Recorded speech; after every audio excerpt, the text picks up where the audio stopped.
सुप्रभात सभी छात्र छात्राओं, अभिभावकगण, बाल साधना विद्यालय परिवार से जुड़े हुए प्रबुद्ध बुद्धिजीवी नागरिकगण, बाल साधना की इस ऑनलाइन चैनल में आपका हार्दिक अभिनंदन है, आपका हार्दिक स्वागत है। कोरोना जैसी वैश्विक महामारी में आपका परिवार सुरक्षित हो, आपके चाहने वाले और आपके सभी अजीज मित्र स्वस्थ हों, ऐसी कामनाओं के साथ ये बाल साधना विद्यालय परिवार आपको सह प्रेम एक भेंट प्रस्तुत करता है कि आप हमेशा कुशल और मंगल रहें। इस ऑनलाइन क्लास के आज के टॉपिक में मैं आपको कल वाले टॉपिक के बाद की जो चीज़ें हैं वो मैं आपको पढ़ाऊँगा और कौन कौन सी चीज़ें आपको पढ़ानी है उसे आप ध्यान से देखिएगा। कल हमने अकबर के बारे में पढ़ा था, आज उसके 2-3 उत्तराधिकारी हम आपको पढ़ाएंगे, जिसमें पहला उत्तराधिकारी आपका होगा और उस उत्तराधिकारी का नाम होगा जहांगीर। देखो, जहांगीर जिसका जन्म कब हुआ? 30 अगस्त सन 1569 ईस्वी को हुआ था। जहांगीर किसके पुत्र थे? यानी भारमल की पुत्री थी और उसका नाम क्या था? हरकाबाई। उसको इतिहास में अकबर ने एक पदवी दी थी। हरकाबाई को क्या दी थी? पदवी। किसने दी? यानी भारमल की पुत्री हरकाबाई। पदवी क्या थी? मरियम उजमानी। मरियम उजमानी किसको कहते हैं? मुगल काल में जिस रानी के गर्भ से यानी राजवंश के कुलदीपक का जन्म होता उसको मरियम उजमानी का खिताब दिया जाता था। तो मरियम उजमानी की पदवी दी थी अकबर ने। उस हरकाबाई जो भारमल की पुत्री थी उसकी कोख से 30 अगस्त 1569 को इसका जन्म हुआ था। इसका जन्म मोइनुद्दीन चिश्ती जी की दरगाह, जिसको भारत की दूसरी मक्का मदीना कहते हैं, मोइनुद्दीन जो चिश्ती है वो मोइनुद्दीन चिश्ती की दरगाह कहाँ पर है? जो चिश्ती की दरगाह कहाँ है? तो मोइनुद्दीन चिश्ती की दरगाह जो बनी हुई है वो दरगाह बनी हुई है अजमेर में। और इस अजमेर की मोइनुद्दीन चिश्ती की दरगाह को क्या कहा जाता है? इतिहास में गरीब की नवाज कहते हैं, नवाज। और इसे क्या कहा जाता है? विश्व की दूसरी मक्का मदीना। ये यहाँ के एक सूफी संत हुआ करते थे और उस सूफी संत का नाम था सलीम शेख चिश्ती था। उस सूफी संत का नाम क्या था? सलीम शेख चिश्ती था। उसके आशीर्वाद से इसे पुत्र रत्न प्राप्त हुआ था, इसलिए अकबर इसे प्रेम से क्या कहते थे? शेखू बाबा कहते थे। और उस सूफी संत के नाम पर इसका नाम क्या रख दिया गया? सलीम रख दिया गया था। कहा जाता है कि अकबर का एक नवरत्नों में बहुत प्रिय नवरत्न था अबुल फजल, और उस अबुल फजल की हत्या कर दी थी। किसकी हत्या कर दी थी? अबुल फजल की। और अबुल फजल की हत्या किसने कर दी थी? एक और छह रियासत थी, और उस और छह रियासत के जो पदाधिकारी थे वीर सिंह बुंदेला। कौन थे? वीर सिंह बुंदेला। उसने हत्या कर दी। जब अकबर ने उस वीर सिंह बुंदेला को दंडित करने का प्रयास किया तो जहांगीर ने उसे दंडित नहीं करने दिया, इसलिए लास्ट के क्षण थे वो दुख में रहे और अंतिम समय पर उसे पेशिश होने से यानी 1605 ईस्वी के अंतर्गत अकबर की मृत्यु हो चुकी थी। लेकिन जब जहांगीर राजा बनने चाहिए थे तो उस समय जहांगीर राजा बनने में कई दिक्कतें उसके आई थी। पहली दिक्कत क्या आई थी कि जहांगीर के विरुद्ध 1606 ईस्वी के अंतर्गत उसी के पुत्र खुसरो ने विद्रोह कर दिया था। अब आप ये कहोगे ये खुसरो कौन था? ये खुसरो जो था ये मानबाई का पुत्र था। तो बताइए मानबाई कौन है? मानबाई जयपुर के राजा भारमल के पुत्र, जयपुर के राजा भारमल के पुत्र, और उस भारमल के पुत्र का नाम क्या है? भगवंत दास था। तो उस जयपुर के भारमल के पुत्र भगवंत दास की पुत्री थी, और इस भगवंत दास ने भी अपनी पुत्री की मानबाई की शादी किससे कर दी थी? जो मानबाई की शादी जहांगीर से कर दी थी। अब आप कहोगे सर जहांगीर से कैसे कर दी? अगर भारमल की पुत्री थी तो भगवंत दास की तो बहन हो गई, तो भगवंत दास बहन की पुत्री के साथ शादी कैसे? इस्लाम धर्म में सिर्फ माँ का दूध ही छोड़ा जाता है, उसके बाद ये रिश्तों की बुनियाद हिंदू और अन्य धर्मों में होती है, उनके लागू नहीं थी, इसलिए उसने शादी कर दी थी। इस मानबाई ने खुसरो पुत्र रत्न पैदा हुआ, तो मानबाई खुसरो इसका पुत्र था। अब खुसरो को राजा बनने के लिए आशीर्वाद दिया सिखों के 5वें गुरु थे अर्जुन देव सिंह। कौन थे? अर्जुन देव सिंह। तो अर्जुन देव सिंह किसके 5वें गुरु थे? सिखों के 5वें गुरु थे। उस 5वें गुरु ने आशीर्वाद दिया।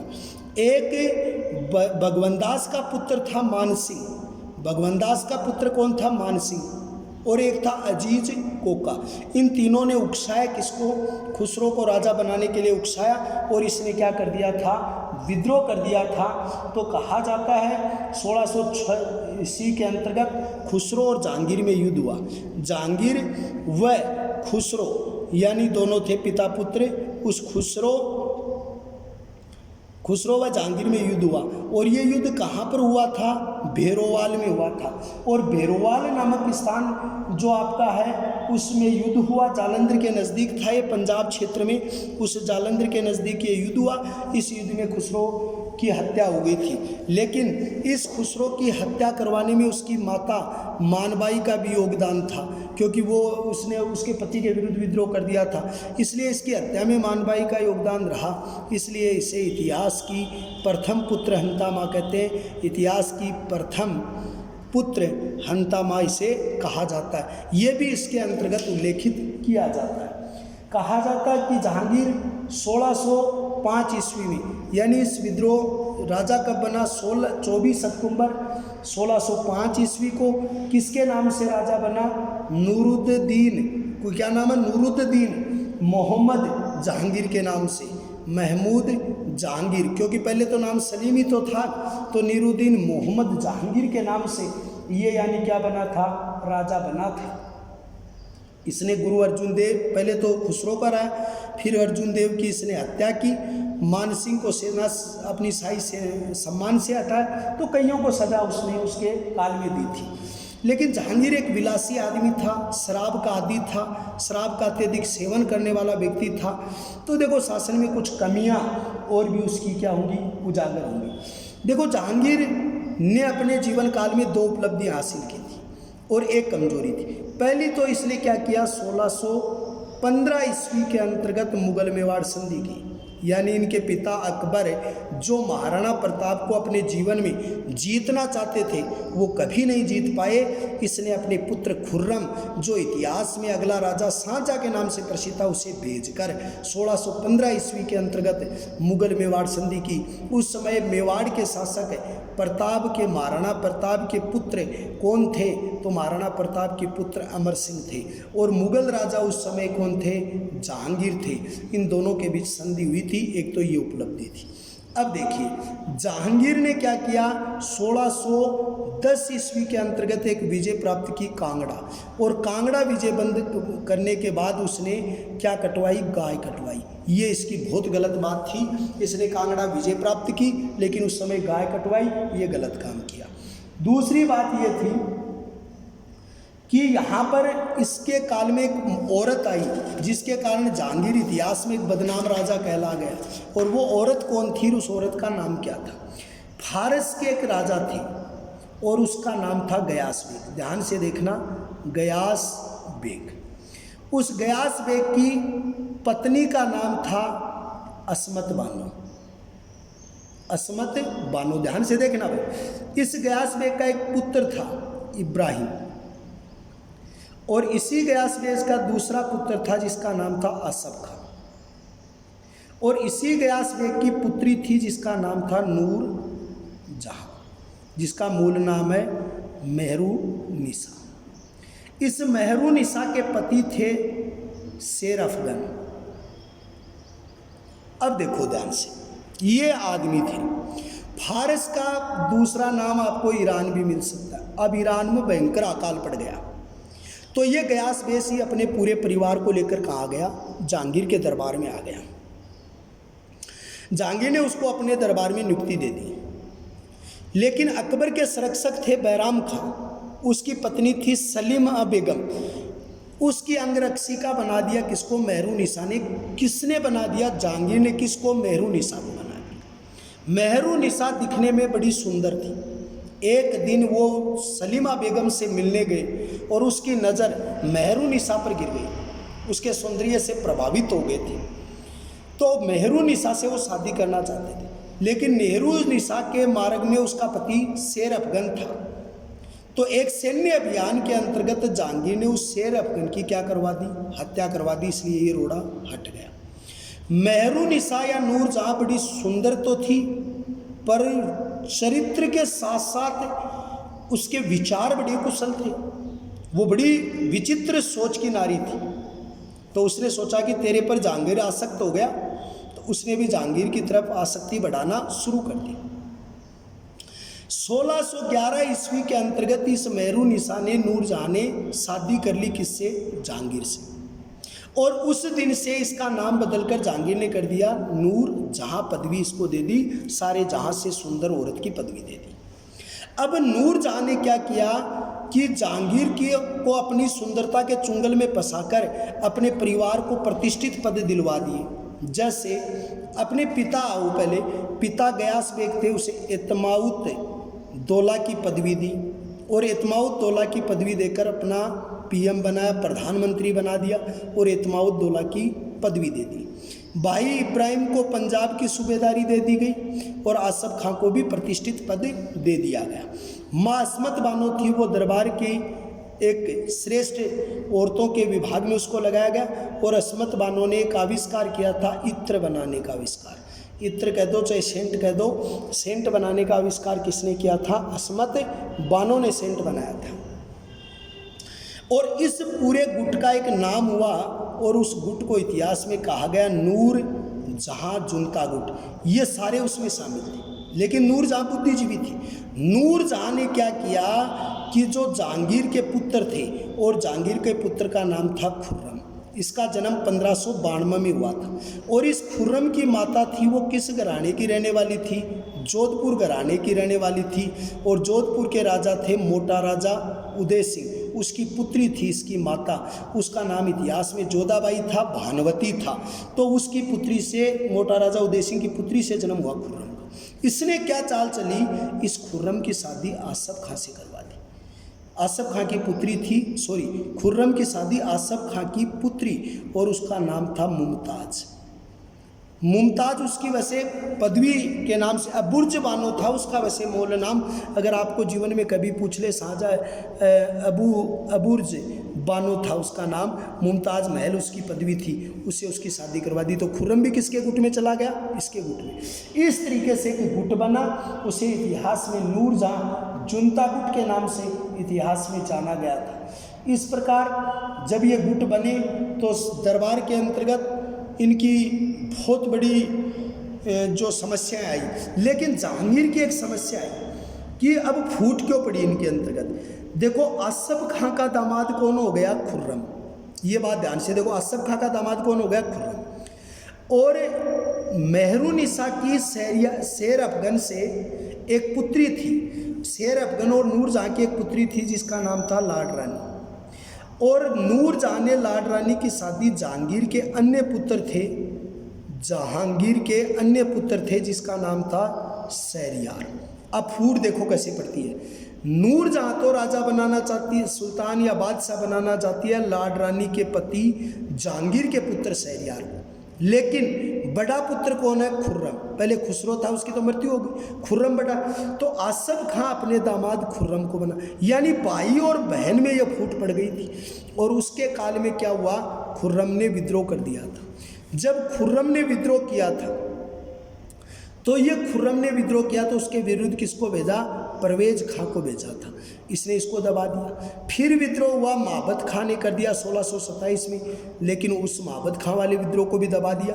लेकिन विद्रोह का कारण ये था कि खुर्रम था, वो ये सोचने लगा ये शहरयार को बनाने चाहती, तो आसफ खां और खुर्रम वाले अलग हो गए और नूरजहां अलग हो गए। लेकिन जहांगीर हमेशा उसके प्रेम के अंतर्गत खोया रहा। और एक बात कही जाती है इतिहास के अंतर्गत, जो जहांगीर था उसने अपने जीवन के अंतर्गत कोई ऐसा काम नहीं कर पाया जिसे इतिहास उसे श्रेष्ठ रूप से देखे। लेकिन जहांगीर के लास्ट में इसकी 1628 ईस्वी के अंतर्गत मृत्यु हो गई थी।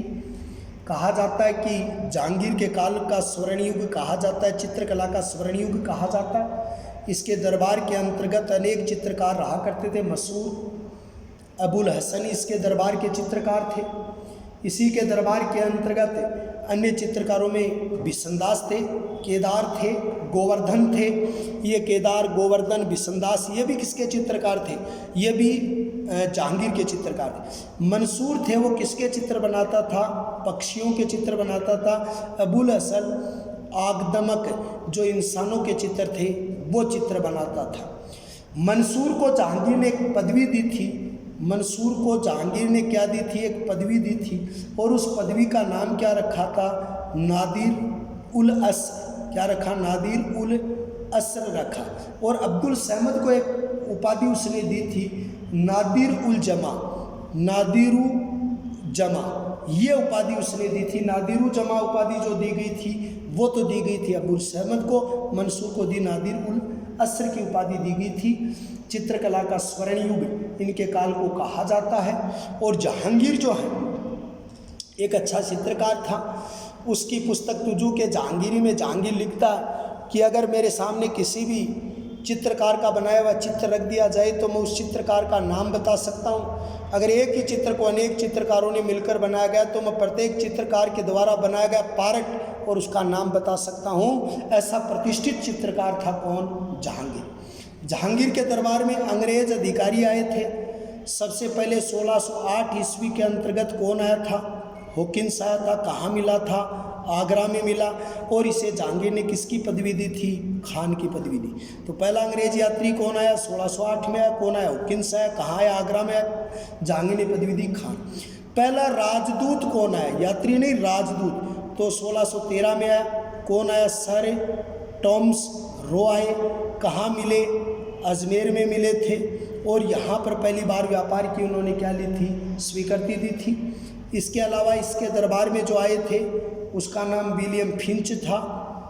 विलियम फिंच भी इसके दरबार में आए थे। एडवर्ड टेरी भी इसके दरबार में आए थे। एडवर्ड जो टेरी हैं वो एडवर्ड टेरी भी इसी के दरबार में आए थे। तो इस तरीके से जहांगीर का काल एक प्रतिष्ठित काल था। इसके दरबार में एक प्रसिद्ध पुरोहित रहा करते थे जगन्नाथ, और जगन्नाथ ने एक पदवी धारण की थी, उसका नाम क्या था? पंडित राज की पदवी से उसे सम्मानित किया गया था।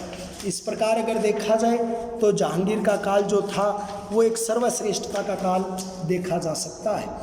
जहांगीर का उत्तराधिकारी शाहजहां कौन बना? शाहजहां। शाहजहां का बचपन का नाम क्या था? खुर्रम। शाहजहां का जन्म कब हुआ? 1592। शाहजहां की माता का नाम क्या था? जोधाबाई ओब्लिक भानवती। भानवती और जोधाबाई कौन थी? जोधपुर के राजा थे, और उसका नाम क्या था? मोटा राजा उदय सिंह। कौन थे? मोटा राजा उदय सिंह। उसकी ये क्या थी? पुत्री थी। खुर्रम को शाहजहां की पदवी किसने दी? 1615 में। कौन सी विजय के बाद? मेवाड़ विजय के बाद। मेवाड़ विजय के बाद इसे शाहजहां की पदवी किसने दी थी? यानी शाहजहां की पदवी से सम्मानित किया था किसने? उसके पिता जहांगीर ने इसे शाहजहां की पदवी से विभूषित किया था। कहा जाता है कि शाहजहां की शादी 1612 में हुई थी। किससे हुई थी? जो आसफ खां थे उस आसफ खां की पुत्री थी, और उस पुत्री का नाम क्या लगाया जाता है इतिहास के अंतर्गत? अर्जुमंद बानो। क्या नाम था? अर्जुमंद बानो से उसकी क्या शादी हुई? जो इतिहास में मल्लिका जजमानी कहलाई, मुमताज बेगम कहलाई थी। इस अमूर्ज बानो की मृत्यु प्रसव पीड़ा के दौरान, इसकी मृत्यु कब हुई? प्रसव पीड़ा के दौरान इसकी मृत्यु हो गई थी। 1531 ईस्वी के अंतर्गत इसकी मौत हो गई थी। दूसरी बात, शाहजहां जब राजा बने तो इसने अपना प्रधानमंत्री किसको बनाया? अपने ससुर आसफ खां को बनाया था। आसफ खां को प्रधानमंत्री बनाकर उसने एक उपाधि दी थी। उस उपाधि का नाम क्या था? खान खाना था। इसने नूरजहां को यानी 2 लाख रुपए पेंशन देने कर कहाँ भेज दिया? यानी इसने जब राजा बना तो अपने राज्य से किसको हटाया? नूरजहां को 2 लाख रुपए इसने पेंशन देके कहाँ भेज दिया गया था? यानी इसको 2 लाख रुपए की पेंशन देके लाहौर भेज दिया गया नूरजहां को, और अपना प्रधानमंत्री आसफ खां को बना लिया था। शाहजहां ने अपने जीवन काल के अंतर्गत जो स्थापत्य कला का स्वर्ण युग कहलाता है, स्थापत्य कला के अंतर्गत शाहजहां ने कई महल बनवाए थे, जैसे दीवान आम जो आगरा में बना हुआ है, दीवान खास आगरा में बना हुआ है, उसके बाद मच्छी महल आगरा में बना हुआ है, शीश महल आगरा में बना हुआ है, लाल किला जो दिल्ली में बना हुआ है जिसका सारा पत्थर धौलपुर से गया था, जो धौलपुर क्षेत्र से मंगवाया गया था। दूसरी बात यहाँ पर इसने एक श्रेष्ठ इमारत बनाई थी ताजमहल, और उस ताजमहल में जितना भी जो संगमरमर लगा था वो संगमरमर आपके मकराना से गया था। उसके बाद ये संगमरमर विश्व प्रसिद्ध हो गया था। कहा जाता है कि ताजमहल है, इस ताजमहल की डिजाइन किसने की थी? इसाक खां नामक व्यक्ति ने की थी। लेकिन शाहजहाँ के दिमाग में ताजमहल का सपना कब आया? जब वो दक्षिण अभियान के दौरान, जब यानी उदयपुर मेवाड़ के जगमंदिर और जगनिवास महल में रुका था। कब? दक्षिण अभियान के दौरान मेवाड़ के जगमंदिर और जगनिवास महल में रुका था। जब वो रुका था तो इसके गोल गुंबद को देखकर उसके मन में ताजमहल का ख्याल आया था। ताजमहल का जो वास्तुकार था, डिजाइनर था, ईसा खान ने तैयार किया था। लेकिन इस स्थापत्य कला का जो कलाकार था वो अहमद लाहौरी था। इस डिजाइन को जो सही रूप दिया था वो किसने दिया था? अब्दुल अहमद लाहौरी नामक व्यक्ति था, उस लाहौरी ने दिया था। कहा जाता है कि शाहजहाँ ने अपने जीवन काल में मयूर सिंहासन का निर्माण करवाया था। किसका निर्माण करवाया था? मयूर सिंहासन का निर्माण करवाया था। और मयूर सिंहासन जो है उसके अंतर्गत इसने कोहिनूर का हीरा लगवाया था। इस मयूर सिंहासन का वास्तुकार कौन था? बादल खां था। तो बादल खां इसका प्रमुख वास्तुकार था। इसने जामा मस्जिद भी बनवाई, उसके बाद आगरा में भी मस्जिद बनवाई। मोइनुद्दीन चिश्ती की दरगाह में एक मस्जिद का निर्माण इसने करवाया था। इसके काल में एक प्रसिद्ध संगीतज्ञ रहा करता था जिसका नाम था लाल खां, और लाल खां को इसने एक पदवी से सम्मानित किया था, गुणभद्र की पदवी से इसने सम्मानित किया गया था। गुण समंद्र भी कहते हैं, ये भद्र शब्द वो समंदर भी आता है, ज़्यादातर गुण समंद्र लिखा जाता है। तो इन्होंने ये पदवी से सम्मानित किया। इन्होंने अपनी राजधानी आगरा से दिल्ली स्थापित की और शाहजहानाबाद बसाया था। पहले राजधानी मुगलों की कौन सी थी? आगरा थी। और आगरा से इसने राजधानी कहाँ स्थानांतरित कर दी? दिल्ली। और एक नया शहर बसा दिया था, शाहजहानाबाद क्षेत्र के रूप में बसा दिया गया था। ये सबसे बड़ी बात आती है जो शाहजहाँ के जीवन की श्रेष्ठ उपलब्धियों में आती है। तो अब शाहजहाँ के बाद में तीसरा शासक जो आपका शुरू होता है और उस शासक का नाम है औरंगजेब। औरंगजेब ने शासन किया 1758 ईस्वी से 1658 से 1707 ईस्वी तक। इतिहास के अंतर्गत सबसे कट्टर मुगल बादशाह, यानी इतिहास के अंतर्गत सबसे कट्टर मुस्लिम शासक। पहला शासक था जो बहुत ज़्यादा धर्मांत नीतियों को मानने वाला था। इस वंश का मूल संस्थापक अकबर था और इसके पतन की शुरुआत करने वाला कौन था? औरंगजेब था। औरंगजेब का जन्म 24 अक्टूबर 1618 को दोहात नामक गुजरात में हुआ था। कब हुआ था? 24 अक्टूबर 1618 को दाहोद नामक एक जगह गुजरात के अंतर्गत जो आज बंदरगाह भी है वहाँ पर इसका जन्म हुआ था। इसका बचपन किसके पास बीता था? नूरजहां के पास इसका बचपन बीता था। कहा जाता है कि औरंगजेब ने 3 युद्ध लड़के राजा बना था, और उस युद्ध में आपको ये क्रम याद रखना है, BDS, और एक शब्द और लिख दो BDSD, ये शब्द देखो। इन्होंने अपने जीवन में राजा बनने से पहले 2 युद्ध लड़े, एक तो बहादुरगढ़, दूसरा धर्मंत, तीसरा युद्ध था सामूगढ़, और चौथा जो था वो था देवराई। ये युद्ध लड़े। ये युद्ध किन किन के बीच हुए? शाहजहाँ के 4 पुत्र थे।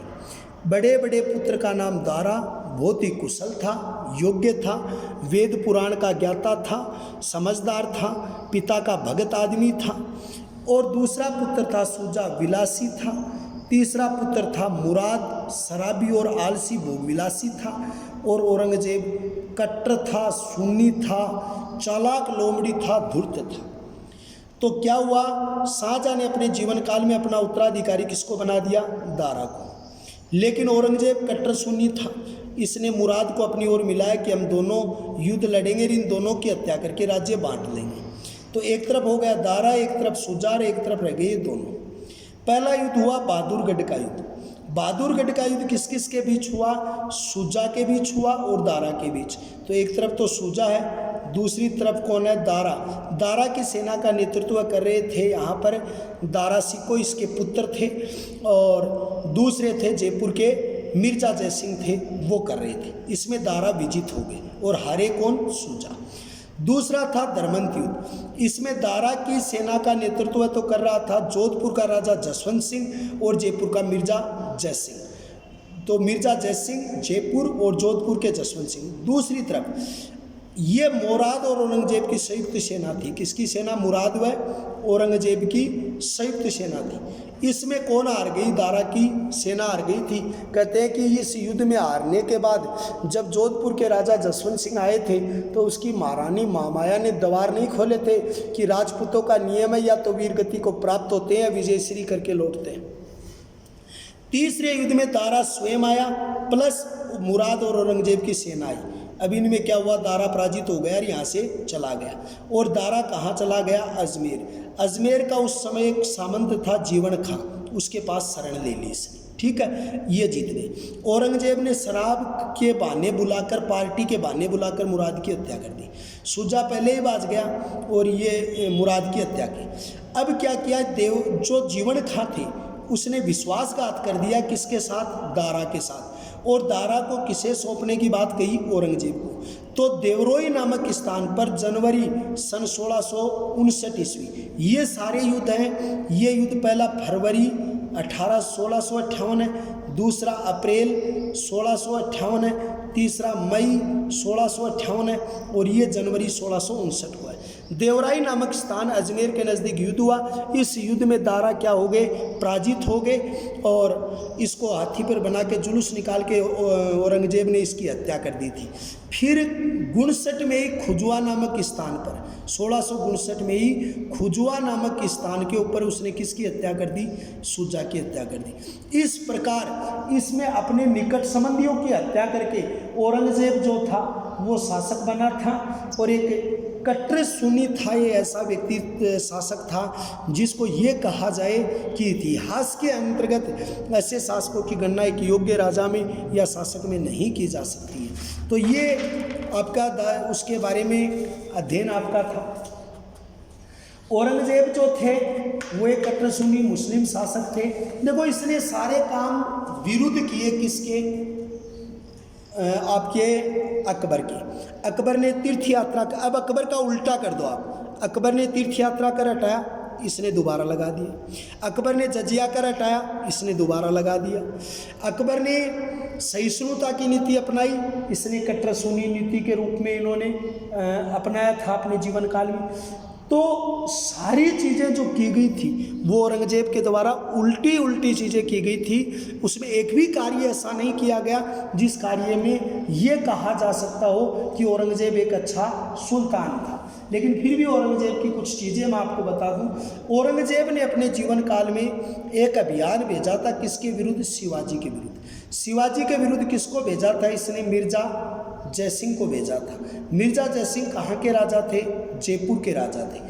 और शिवाजी के साथ एक संधि हुई थी, पुरंदर की संधि हुई थी। पुरंदर की संधि कब हुई? 11 जून 1665 को हुई थी। और इस संधि के अंतर्गत क्या शर्त तय हुई थी कि शिवाजी ने 35 किलो में से 23 किले, कितने किले थे? 35 में से 23 किले किसको सौंप दिए थे? औरंगजेब को सौंप, मिर्जा जयसिंह के तहत औरंगजेब को दे दिए। 12 किले अपने पास रखे जिसकी सालाना 12 लाख खून राशि देंगे। शिवाजी ने अधीनता स्वीकार कर ली। मुगल दरबार में स्वयं उपस्थित न होकर अपने पुत्र के उपस्थित होंगे, लास्ट में मनाने पर स्वयं भी उपस्थित हो गए थे। तो एक काम तो ये उनके द्वारा किया गया था। औरंगजेब ने ये जो संधि और प्रथा जो स्वीकार की थी ये उसके इतिहास की कुछ उपलब्धियां हैं। तो आज हम आपको इतना ही बताएंगे क्योंकि उसके बाद डिटेल होती है। अब उसकी कुछ धार्मिक नीतियाँ और मुगल प्रशासन है वो हम आपको अगले पीरियड में बताएंगे।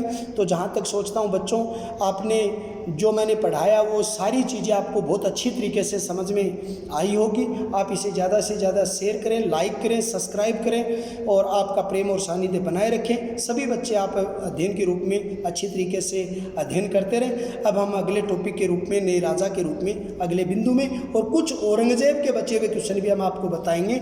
ये अगले पॉइंट में आपको बता दिए जाएंगे। जय हिंद, जय भारत।